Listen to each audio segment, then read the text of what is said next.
भगवान विष्णु देव हैं, ब्रह्मदेव भी देव हैं और भी सभी देवता देव कहलाते हैं, परंतु हमारे भोले बाबा ही मात्र एक ऐसे हैं जो देवों के देव महादेव कहलाए जाते हैं। जय माता दी। मैं श्री भगवती दरबार का पवन पुजारी। आज की यह वीडियो इतनी विशेष होने वाली है कि मैं पवन पुजारी छाती ठोक कर यह दावा करता हूं कि इस वीडियो को देखने के बाद आपका महादेव के प्रति पूरा नजरिया ही बदल जाएगा।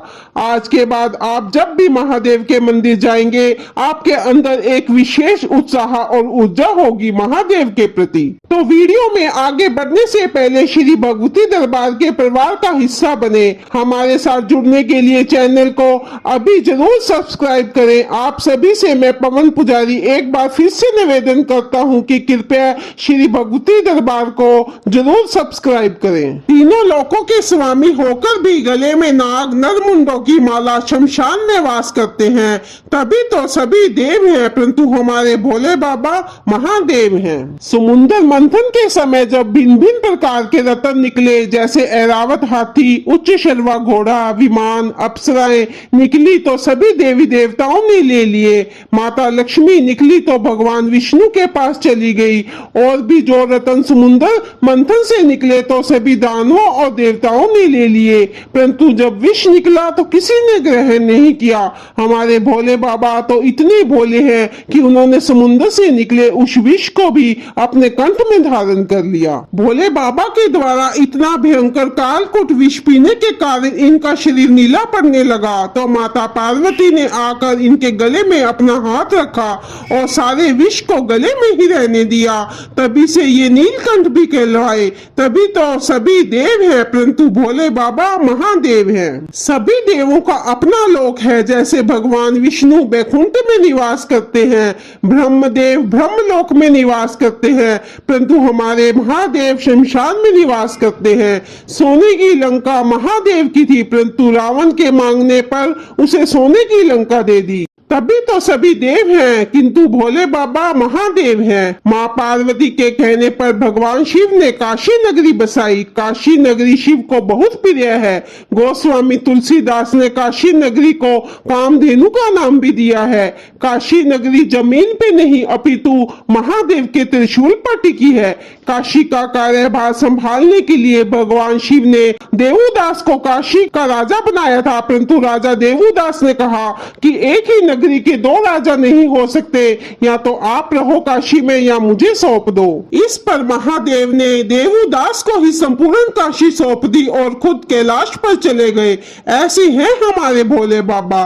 तभी तो सभी देव हैं, परंतु भोले बाबा महादेव। भोले बाबा की छवि अद्भुत है। बहुत लोगों के मन में यह प्रश्न आता है कि भोले बाबा ने चंद्रमा को शीश पर धारण क्यों किया है। गले में विष और शीश पर चंद्र, एक ही शरीर में अमृत और विष दोनों कैसे संभव है? क्योंकि समुद्र मंथन से निकला हलाहल विष बहुत गर्म था और चंद्रमा में अमृत है और वह बहुत शीतल है। इस तरह से विष और अमृत दोनों एक साथ हैं, तभी तो सभी देव हैं, परंतु शिव महादेव हैं। जहाँ सभी देवी देवता भिन्न भिन्न आभूषणों से सजे रहते हैं, वहीं हमारे भोले बाबा नागों को गले में धारण करते हैं। इसके पीछे भी एक कथा है। यह समुद्र मंथन के समय की बात है, जब वासुकी नाग ने समुद्र मंथन के समय रस्सी का काम किया था। इसके बाद इसकी भक्ति से प्रसन्न होकर शिव ने इन्हें नागलोक का राजा बना दिया और अपने गले में आभूषण की तरह धारण करने का वरदान भी दिया।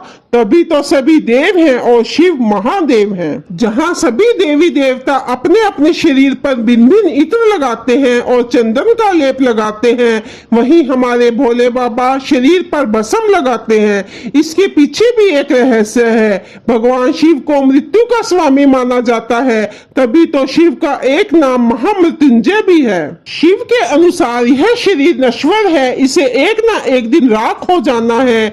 जीवन के इस पड़ाव का भगवान शिव सम्मान करते हैं और इस सम्मान को खुद पर भस्म लगाकर जताते हैं। तभी तो सभी देव हैं, परंतु शिव महादेव हैं। जहां एक और सभी देवी देवता अलग अलग अस्त्र शस्त्र धारण किए हैं, वहीं हमारे महादेव त्रिशूल धारण किए हुए हैं। महादेव का त्रिशूल 3 कालखंडों से जोड़कर देखा जाता है। त्रिशूल भूत, भविष्य और वर्तमान काल का प्रतीक है। इसी कारण महादेव को त्रिकालदर्शी भी कहते हैं। भोले बाबा के डमरू के पीछे का रहस्य यह है, जब सृष्टि में देवी सरस्वती पैदा हुई तो उनकी वाणी से ध्वनि पैदा हुई, परंतु वो ध्वनि सुर और संगीत के बिना थी। उस ध्वनि में सुर और संगीत पैदा करने के लिए शिव ने डमरू बजाया, जिससे संगीत में ताल का जन्म हुआ। इसी वजह से शिव के हाथों में हमेशा डमरू रहता है। सभी देवों के तो 2 नेत्र हैं, परंतु महादेव के ही 3 नेत्र क्यों हैं? इसके पीछे भी एक कथा है। यह उस समय की बात है जब एक बार भगवान शिव हिमालय पर्वत पर बैठे ध्यान में मगन थे। तब मां पार्वती वहां आई और उन्होंने शिव की दोनों आंखों पर अपने हाथ रख दिया। ऐसा करने से पूरी सृष्टि में अंधकार छा गया और चारों ओर हाहाकार मच गया। तब सृष्टि के पालन करता भोलेनाथ के ललाट से एक ज्योतिपुंज प्रकट हुआ और उस ज्योतिपुंज को महादेव का तीसरा नेत्र कहा जाता है।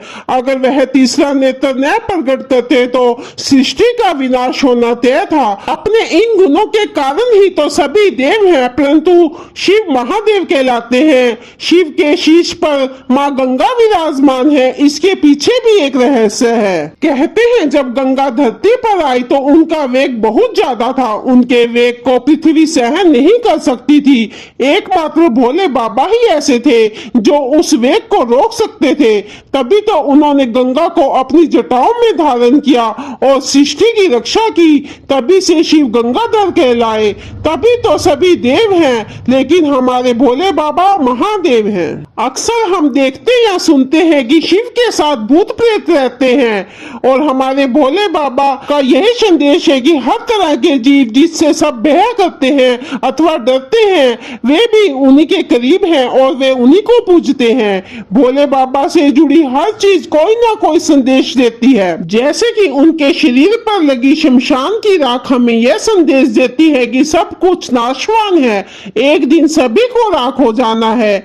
उनके गले में लिपटा नाग हमें यह संदेश देता है कि अगर दुर्जन व्यक्ति भी अच्छा काम कर ले तो शिव उसे भी गले से लगाते हैं, क्योंकि वो ही सर्प है जिसे समुद्र मंथन के समय रस्सी का काम किया था। सिर पर चंद्रमा शीतलता का प्रतीक है, गंगा ज्ञान का प्रतीक है, नंदी यानी उनका वाहन बैल धर्म का प्रतीक है, डमरू को ब्रह्मांड का प्रतीक माना जाता है। शमशान में विहार करने वाले शिव इस बात का प्रतीक है कि यही हर इंसान का अंतिम निवास है। हर मनुष्य को एक ना एक दिन यही आना है। एक बार सभी मिलकर बोलो हर हर महादेव। जो अभी श्री भगवती दरबार के परिवार का हिस्सा नहीं बना है वो अभी जरूर से सब्सक्राइब कर ले। बोले साचे दरबार की जय।